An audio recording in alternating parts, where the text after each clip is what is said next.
मदद किया करेंगे।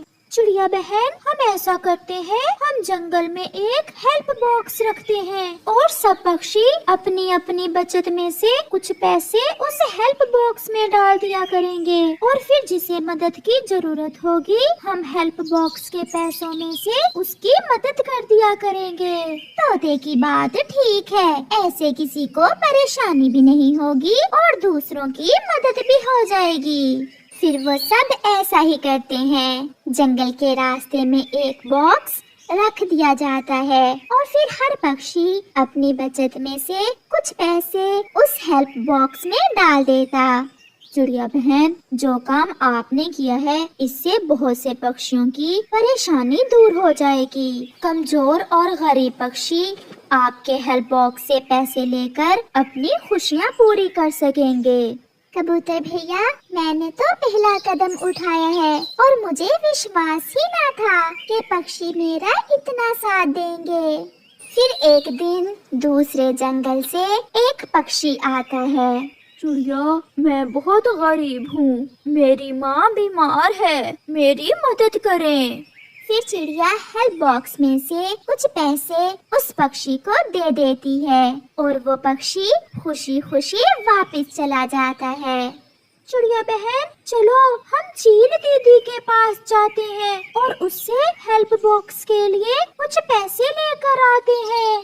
चलो तोते भैया, शायद चील दी को हमारे हेल्प बॉक्स का अभी तक पता नहीं चला। फिर तोता और चिड़िया चील की तरफ जाते हैं। चील दी, हम सब अपनी बचत में से कुछ पैसे हेल्प बॉक्स में डाल देते हैं, ऐसे गरीब पक्षियों की अच्छी मदद हो जाती है। आपका ये काम मुझे बहुत अच्छा लगा। कुछ पक्षी तो मांग कर ले लेते हैं और कुछ गरीब ऐसे भी होते हैं जिन्हें दूसरों से मांगने में बहुत शर्म आती है। चील दी, हम सब थोड़े थोड़े पैसे बॉक्स में डालते रहते हैं, इससे किसी एक पर बोझ नहीं पड़ता। तो फिर ये ले मेरी तरफ से 1000 रुपए और मैं हर महीने अपना हिस्सा दिया करूँगी। 1000 देखकर चिड़िया और तोता बहुत खुश होते हैं। ऐसे ही दिन और रात गुजरते गए और फिर एक दिन कालू कौवे के पास 100 रुपए था और वो अपना 100 रुपए हेल्प बॉक्स में डालना चाहता था। अगर मैंने ऐसे ही 100 रुपए हेल्प बॉक्स में डाल दिया तो किसी को क्या पता चलेगा कि मैंने हेल्प बॉक्स में 100 रुपए डाला है। मैं सबको बता कर ये पैसे डालूंगा। कालू कौवा चिड़िया के पास जाता है। चिड़िया, हेल्प बॉक्स कहाँ है? मैंने 100 रुपए हेल्प बॉक्स में डालना है। कालू भैया, रास्ते में सूखे पेड़ के पास, आपको पता तो है। वो मैं भूल गया था। फिर कालू कौवा वहाँ से तोते की तरफ जाता है। तोते, मैं ये 100 रुपए हेल्प बॉक्स में डालना चाहता हूँ। क्या तुम बता सकते हो कि हेल्प बॉक्स कहाँ रखा है? सूखे पेड़ के पास रास्ते में रखा हुआ है हमने हेल्प बॉक्स। अच्छा। ऐसा कहते हुए कालू कौवा कबूतर के पास जाकर भी वही बात करता है। मैं तो हर रोज कुछ ना कुछ पैसे हेल्प बॉक्स में डाल देता हूँ। कालू, आप जैसे अमीर पक्षियों की वजह से ही हम जैसे गरीबों का गुजारा होता है। मैं अब भी ये 100 रुपए बॉक्स में डालने जा रहा हूँ। ऐसे पूरे जंगल को बताने के बाद कौवा 100 रुपए हेल्प बॉक्स में डालने चला जाता है। वो बॉक्स को हिलाकर देखता है। अरे, इस बॉक्स में तो बहुत पैसे हैं। इतने पैसे तो मेरे पास भी नहीं हैं। फिर 100 रुपए बॉक्स में डालकर कालू कौवा घर चला जाता है। कालू, जो 100 रुपए तुम्हारे पास था वो कहाँ है? मैंने वो 100 रुपए हेल्प बॉक्स में डाल दिया है। दूसरे पक्षी है ना ऐसे कामों के लिए, तुम्हें क्या जरूरत थी मेरा 100 रुपए बॉक्स में डालने की? ये सुनकर कालू हंसने लग जाता है। गोरी गोरी, जब मैंने 100 रुपए बॉक्स में डाला तो मैंने देखा कि बॉक्स बहुत भारी है और उसमें ढेर सारे रुपए हैं। अच्छा कालू, तो फिर क्या ख्याल है? आज रात को ही मैं वो हेल्प बॉक्स उठा लाता हूँ। उसके ताले की चाबी तो चिड़िया के पास है, मगर हम ताला तोड़ लेंगे। और उन पैसों से मेरे लिए सोने का हार लेकर आना। फिर रात हो जाती है और कालू अपने घर से निकलता है। वो इधर उधर देखता है और हेल्प बॉक्स उठाकर वहाँ से भाग जाता है। सुबह हो जाती है। पूरे जंगल में शोर मच जाता है कि हेल्प बॉक्स चोरी हो गया है। किसी भी तरह हमें उस चोर को ढूंढना होगा। अगर इस बार हमने वो चोर ना ढूंढा तो वो फिर से ऐसा ही करेगा। वो जालिम गरीबों की खुशियाँ चुरा कर ले गया। गोरी और कालू भी सब पक्षियों के साथ हेल्प बॉक्स के चोरी होने का दुख कर रहे थे। अब कहाँ मिलेगा? जो भी होगा वो तो अब तक बहुत दूर चला गया होगा। हाँ हाँ, छोड़ो, जो हुआ उसे भूल जाओ और एक नया बॉक्स लाकर वहाँ रख दो। ऐसे कैसे छोड़ दें? हम कल ही जेल से 1000 रुपए लेकर आए थे हेल्प बॉक्स में डालने के लिए। अगर पता होता तो हम वो 1000 ही न डालते। आप सब यहीं बैठे और किसी को भी दूसरे जंगल ना जाने देना। मैं और कबूतर अभी थोड़ी देर में आते हैं। फिर चिड़िया और कबूतर वहाँ से चले जाते हैं। वो सीधे पुलिस के पास जाते हैं। तोते, मैं पानी पी कर आती हूँ। चिड़िया ने कहा है कि कोई यहाँ से नहीं जाएगा। कालू, कहीं पकड़े ही ना जाए। इतने में चिड़िया भी पुलिस को साथ लेकर आ जाती है। तो बताओ, सबसे आखिर में पैसे हेल्प बॉक्स में किसने डाले थे? कालू कौवे ने। हाँ हाँ, कालू कौवे ने। कालू कौवे, चलो थोड़ी देर मेरे साथ चलो, तुम्हारी इन्वेस्टिगेशन करनी है। इतने सारे दूसरे पक्षी भी हैं, फिर इन्वेस्टिगेशन कालू से ही क्यों? मैं थोड़ी देर बाद बताता हूँ। फिर पुलिस कालू कौवे को थोड़ी दूर ले जाती है और उसे एक पेड़ से उल्टा लटकाकर अभी 2 ही डंडे लगाती है तो कालू गोरी को आवाज देता है।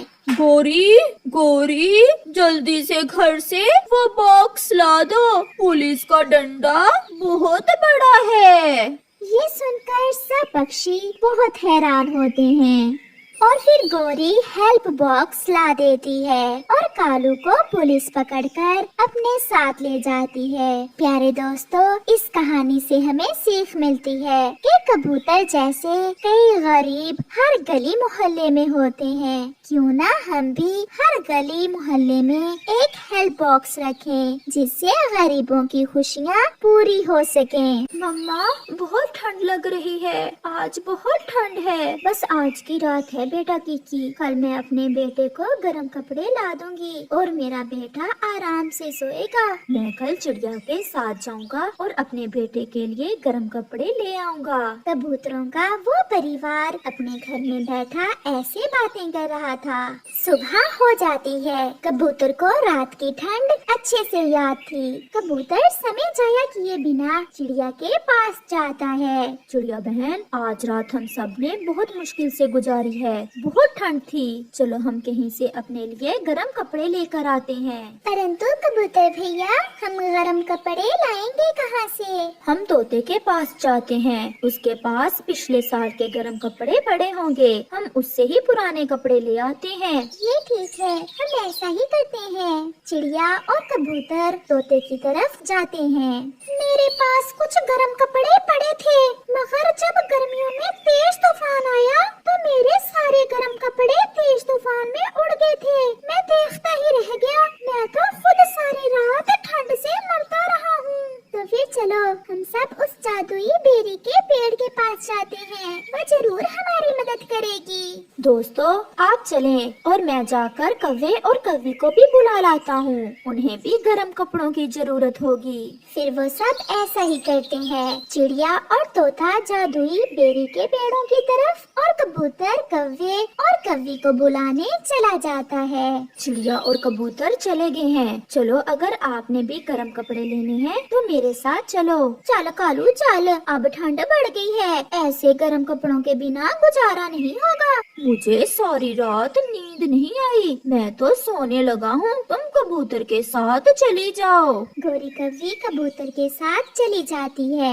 कबूतर भैया यही है ना वो दोनों जादुई पेड़? हाँ हाँ चिड़िया बहन, बेरी के 2 जादुई पेड़ यही हैं। चिड़िया क्या ये पेड़ हमें गर्म कपड़े दे देंगे? क्या आप सब गर्म कपड़े लेने आए हैं? मैं तो गर्म कपड़ों का पेड़ नहीं, मैं तुम्हें सोना और चांदी दे सकता हूँ। अगर आपको गर्म कपड़े चाहिए तो वो सामने वाले दूसरे पेड़ के पास जाएं। चिड़िया चलो हम सब उस दूसरे पेड़ के पास जाते हैं। कितने पागल है ये पक्षी, सोना और चांदी छोड़कर गर्म कपड़ों वाले पेड़ के पास जा रहे हैं। चलो गोरी बहन रुक क्यों गई हो, हमें देर हो रही है। ठहरो, मुझे इस पेड़ से कोई बात करनी है। पेड़ जी क्या हम सोना चांदी और गर्म कपड़े दोनों चीजें नहीं ले सकते?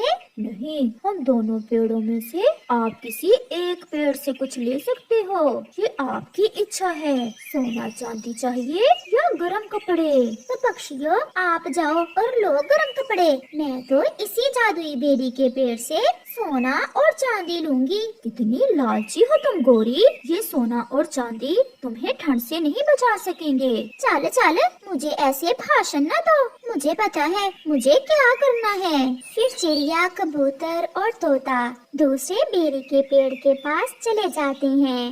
बेरी के जादुई पेड़ जी हम आपसे गर्म कपड़े लेने आए हैं। क्या आपने मेरे दोस्त पेड़ से सोना और चांदी तो नहीं लिया? नहीं नहीं जादुई पेड़ जी, हमें सोने और चांदी की कोई जरूरत नहीं है, हमें तो केवल गर्म कपड़े ही चाहिए। तो फिर ले, अपने अपने पसंद के रंगों के गर्म कपड़े तोड़ लें। फिर अचानक उस पेड़ पर मुख्तलिफ रंगों के गर्म कपड़े लग जाते हैं। वो सब बहुत खुश होते हैं और अपने अपने पसंद के रंग देखकर वो सब अपने लिए गर्म कपड़े तोड़ लेते हैं। पेड़ जी आप बहुत अच्छे हो जो हमारी मदद करते हो। मेरा बेटा सारी रात ठंड से सो नहीं पाया था। मैं पिछले कई वर्षों से ऐसे ही पक्षियों की मदद करता चला आ रहा हूँ। बस लालच ना करना, अपनी जरूरत पूरी करना।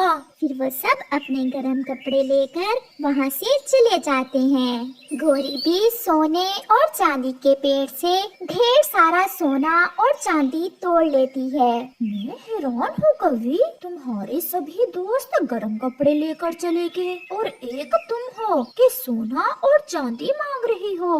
पेड़ जी अगर घर में सोना और चांदी हो तो ठंड महसूस नहीं होती। अब मैं जाऊँ? जाओ और फिर लौट कर ना आना। हम दोनों पेड़ साल में एक बार ही आप पक्षियों की मदद करते हैं। फिर गोरी भी सोना और चांदी लेकर वहाँ से चली जाती। देखो देखो किकी, आपके पापा आपके लिए गर्म कपड़े ले आए हैं। ये गर्म कपड़े तो बहुत अच्छे हैं और मैं अपने बेटे के लिए लाल रंग की टोपी भी लाया हूँ। वो सब बहुत खुश थे क्योंकि वो अब ठंड से सुरक्षित थे।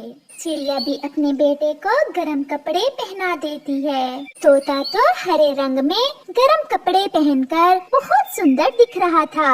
अरे गोरी, तुम गर्म कपड़े लेने गई थी और ये क्या, तुम इतना ढेर सारा सोना और चांदी ले आई हो? मैं सियानी हूँ, दूसरे पक्षियों की तरह पागल नहीं हूँ। वहाँ 2 जादुई बेरी के पेड़ थे, एक गर्म कपड़े देता था और दूसरा सोना और चांदी। मेरी पत्नी बहुत सियानी निकली जो सोना और चांदी ले आई। रात तो निकल ही जाएगी गर्म कपड़ों के बिना भी। फिर शाम होते ही आसमान पर गहरे बादल छा जाते हैं और ठंडी हवा चलने लगती है। आज तो ठंड कल से भी ज्यादा है। लग रहा है बारिश भी आने वाली है। अगर बारिश शुरू हो गई तो ठंड और भी बढ़ जाएगी। वो ऐसे बातें कर ही रहे थे कि तेज बारिश शुरू हो जाती है। सब पक्षी बहुत खुश थे क्योंकि ठंडी हवा का उन्हें कोई डर न था।